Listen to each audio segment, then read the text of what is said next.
गांव के किनारे एक भूतिया घर था।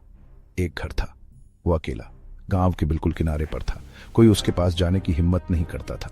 घर पुराना था, बहुत पुराना। लोग कहते थे कि उसमें भूत रहते हैं। वो रात में अजीब आवाजें और चलती हुई परछाइयों की कहानियां सुनाते थे। गांव वाले दूर ही रहते थे। उन्होंने अपने बच्चों को घर के पास कभी न जाने की चेतावनी दी थी। वो डर की जगह थी। घर खामोश खड़ा था। गांव के किनारे एक काला राज। लीजिए, आ गया रवि, जो बहादुर था। रवि अलग था। उसकी हिम्मत और दृढ़ता ने उसे बाकी लोगों से अलग बना दिया था। वह हमेशा से ही एक ऐसा व्यक्ति था जो चुनौतियों का सामना करने से नहीं डरता था। वो एक जवान लड़का था, बहुत हिम्मत वाला। उसकी आंखों में एक चमक थी जो उसके आत्मविश्वास को दर्शाती थी। वह अपने दोस्तों के बीच हमेशा से ही एक प्रेरणा का स्रोत रहा था। वो कहानियों पर विश्वास नहीं करता था। उसके लिए भूत प्रेत की कहानियां सिर्फ मनगढ़ंत बातें थीं। वह हमेशा से ही तर्क और विज्ञान में विश्वास करता था। वो उन्हें बेकार की बातें समझता था। जब भी उसके दोस्त भूतों की कहानियां सुनाते, वह हंसकर उन्हें टाल देता। उसके लिए ये सब सिर्फ डराने के तरीके थे। एक रात मैंने एक फैसला किया। मैंने सोचा कि क्यों ना उन कहानियों की सच्चाई का पता लगाया जाए। मैं जानना चाहता था कि क्या वाकई में भूत होते हैं। मैं उस घर में जाऊंगा, वह घर जिसके बारे में लोग कहते थे कि वह भूतिया है। मैं खुद देखूंगा कि उसमें भूत हैं या नहीं। मैं खुद देखूंगा कि उसमें भूत हैं या नहीं। मैंने अपने दोस्तों को बताया और वे सब हैरान रह गए। उन्होंने मुझे रोकने की कोशिश की। उसके दोस्तों ने उसे न जाने के लिए बहुत कहा। उन्होंने उसे चेतावनी दी। वे डर गए थे कि कहीं कुछ बुरा ना हो जाए। रवि, मत जा यार, ये ठीक नहीं है। हम सब जानते हैं कि वह घर कितना खतरनाक है। वहां जाने का मतलब है अपनी जान को खतरे में डालना। प्लीज रवि, बहुत खतरनाक है। हम नहीं चाहते कि तुम्हारे साथ कुछ बुरा हो। ये सिर्फ एक कहानी नहीं है, ये सच हो सकता है। लेकिन रवि का मन पक्का था। उसने ठान लिया था कि वह इस रहस्य का पर्दाफाश करेगा। वह जानता था कि अगर वह डर गया तो वह कभी सच्चाई का पता नहीं लगा पाएगा। वो जानता था कि वो उन्हें गलत साबित कर सकता है। उसने अपने दोस्तों को समझाया कि वह सुरक्षित रहेगा और उन्हें चिंता करने की जरूरत नहीं है। वो घर की तरफ चल पड़ा, अकेला, अंधेरे में। उसके कदम दृढ़ थे और उसका दिल धड़क रहा था। वह जानता था कि यह उसकी सबसे बड़ी परीक्षा थी। जैसे ही वह घर के पास पहुंचा, उसने एक गहरी सांस ली और दरवाजे की तरफ बढ़ा। उसके मन में कई सवाल थे, लेकिन वह तैयार था। दरवाजा खोलते ही एक ठंडी हवा का झोंका आया। उसने अपने चारों ओर देखा और धीरे धीरे अंदर कदम रखा। उसकी आंखें अंधेरे में कुछ देखने की कोशिश कर रही थीं। वह हर कदम सोच समझकर उठा रहा था। हर कोने में उसे कुछ अजीब सा महसूस हो रहा था, लेकिन उसने अपने डर को काबू में रखा और आगे बढ़ता रहा। अचानक उसे कुछ अजीब आवाजें सुनाई दी। वह रुक गया और ध्यान से सुनने लगा। उसकी धड़कन तेज हो गई, लेकिन उसने खुद को शांत रखा। उसने देखा कि एक पुरानी डायरी पड़ी हुई थी। उसने उसे उठाया और पढ़ने लगा। उसमें कुछ रहस्यमयी बातें लिखी हुई थी जो उस घर के इतिहास को दर्शाती थी। जैसे जैसे वह पढ़ता गया, उसे समझ में आया कि यह घर वाकई में रहस्यों से भरा हुआ है। लेकिन उसने हार नहीं मानी और आगे की खोज जारी रखी। रवि का साहस और दृढ़ता उसे आगे बढ़ने के लिए प्रेरित कर रही थी। वह जानता था कि वह सच्चाई के बहुत करीब है और उसे अब पीछे नहीं हटना चाहिए। परछाइयों और आवाजों का संगीत। रात बहुत अंधेरी थी। हवा में एक अजीब सी ठंडक थी जो हड्डियों तक को कंपा दे। हर कोने में एक अनजाना डर छिपा हुआ था, जैसे कोई अदृश्य शक्ति हर कदम पर नजर रख रही हो। चांद बादलों के पीछे छिपा था। उसकी रोशनी भी जैसे डर के साए में छिप गई थी। आसमान में बादल घने हो रहे थे और हर चीज पर एक गहरा साया छा रहा था। सिर्फ रवि के कदमों की आवाज आ रही थी। वो घर पहुंच गया। हर कदम के साथ उसकी धड़कनें तेज हो रही थीं। घर के अंदर की खामोशी और भी गहरी हो गई थी, जैसे कोई भूतिया संगीत बज रहा हो। पास से देखने पर वो और भी डरावना था। उसकी खिड़कियां टूटी हुई थीं और दरवाजे पर जंग लगी थी। हर कोने में मकड़ी के जाले लटके हुए थे और दीवारों पर अजीब सी दरारें थीं। मैंने गहरी सांस ली और दरवाजा धक्का दिया। वो जोर से चरमराया। ऐसा लगा जैसे दरवाजा सदियों से बंद था और अब खुलने पर अपनी नाराजगी जता रहा हो। अंदर की हवा ठंडी और नमी वाली थी। हर सांस के साथ एक अजीब सी गंध महसूस हो रही थी, जैसे कोई पुरानी सड़ी हुई चीज हो। दीवारों से पानी टपक रहा था और फर्श पर काई जमी हुई थी। रवि अंदर गया। उसके कदमों की आवाज गूंज रही थी और हर गूंज के साथ उसका दिल और तेज धड़कने लगा। उसे ऐसा महसूस हो रहा था जैसे कोई उसे देख रहा हो, पर वो कोई नहीं था। उसके पीछे दरवाजा जोर से बंद हो गया। वो चौंक गया। दरवाजे की आवाज इतनी तेज थी कि उसकी धड़कनें रुक सी गईं।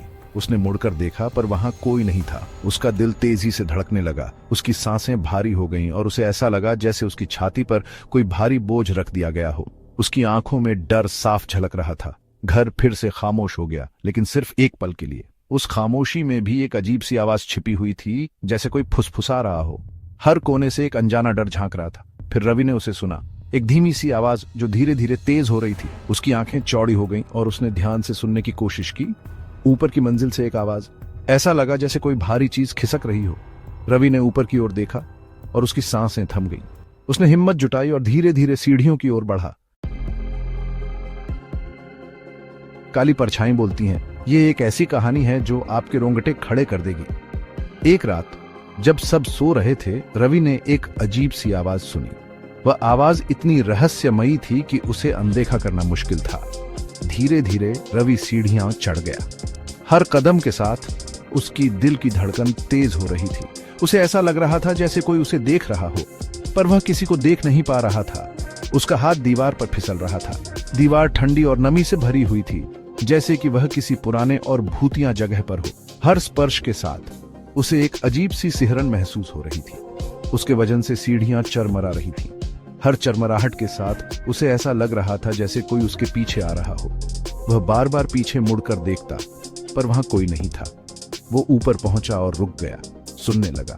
उसे एक धीमी सी आवाज सुनाई दी, जैसे कोई फुसफुसा रहा हो। वह आवाज इतनी धीमी थी कि उसे समझ पाना मुश्किल था, पर वह जानता था कि वह अकेला नहीं। फिर से वही आवाज आई। इस बार वह और भी स्पष्ट थी। कौन है वहां? रवि ने डरते हुए पूछा, पर जवाब में सिर्फ वही रहस्यमयी फुसफुसाहट आई। एक धीमी सी फुसफुसाहट, जैसे कोई बात कर रहा हो। रवि ने अपने कानों को और ध्यान से सुना, पर वह शब्दों को समझ नहीं पा रहा था। उसे ऐसा लग रहा था जैसे कोई उसे बुला रहा हो। रवि आवाज की तरफ बढ़ा। उसके कदम धीमे और सावधान थे। हर कदम के साथ वह और भी डरता जा रहा था, पर वह रुक नहीं सकता था। उसे जानना था कि वह आवाज कहां से आ रही है। उसने एक दरवाजा धक्का दिया और ठिठक गया। दरवाजा चरमराते हुए खुला और उसके सामने एक अंधेरा कमरा था। वह कमरे के अंदर झांकने लगा, पर कुछ भी साफ नहीं दिख रहा था। कमरे के बीच में एक परछाई खड़ी थी। वह परछाई इतनी गहरी और काली थी कि उसे देखकर ही डर लग रहा था। रवि ने अपनी सांसें रोक ली और ध्यान से देखने लगा। एक काला सा आकार बिना किसी चेहरे के। वह परछाई धीरे धीरे रवि की तरफ बढ़ने लगी। रवि का दिल जोर जोर से धड़कने लगा। उसे समझ नहीं आ रहा था कि वह क्या करे। वो रवि की तरफ मुड़ी और बोली। उसकी आवाज इतनी गहरी और डरावनी थी कि रवि के रोंगटे खड़े हो गए। वह आवाज उसके कानों में गूंजने लगी। किसकी इतनी हिम्मत जो मुझे डिस्टर्ब करे? वह आवाज इतनी गूंजदार थी कि रवि के पैर कांपने लगे। वह समझ नहीं पा रहा था कि वह क्या जवाब दे। उसकी सांसें तेज हो गईं और वह पसीने से तरबतर हो गया। रवि डर के मारे कांप रहा था। वो बोल नहीं पा रहा था। उसने ऐसा डर पहले कभी महसूस नहीं किया था। परछाई उसकी तरफ बढ़ने लगी। जवाब दो, वो गरजी। उसकी आवाज भारी और डरावनी थी। रवि मुड़ा और भागा। वो सीढ़ियों से नीचे दौड़ा। उसने पीछे मुड़कर नहीं देखा। वो दरवाजे के हैंडल से लड़खड़ाया। आखिरकार दरवाजा खुल गया। रवि बाहर लुढ़क गया। रात में वो तब तक दौड़ता रहा जब तक वो अपने गांव नहीं पहुंच गया। परछाइयों से फुसफुसाहट। रवि गांव के चौक में हांफता हुआ आया। उसकी आंखें डर से फटी हुई थीं। ठीक तो हो S3? रवि, क्या हुआ?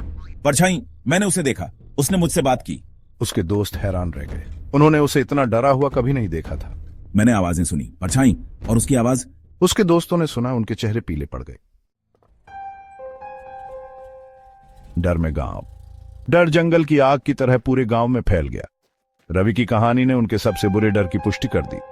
घर सचमुच भूतिया था और अब कुछ अलग था। परछाई बोली, उसने हमें पहचाना। अब हम क्या करें? गांव वाले भूतिया घर के बाहर इकट्ठा हो गए। वे आपस में फुसफुसा रहे थे। हवा में डर छाया हुआ था।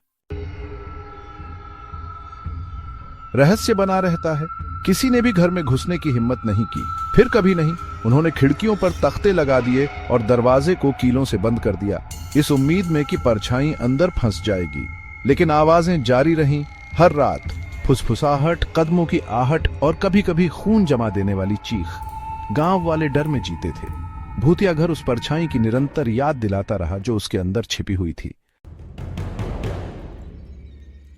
एक भूतिया अंत। और इसलिए भूतिया घर गांव के किनारे पर खड़ा रहा, रात में फुसफुसाता हुआ एक काला राज। परछाई अभी भी वहीं थी, इंतजार कर रही थी, देख रही थी, और गांव वाले जानते थे कि वो कभी नहीं जाएगी। भूतियापन जारी रहा।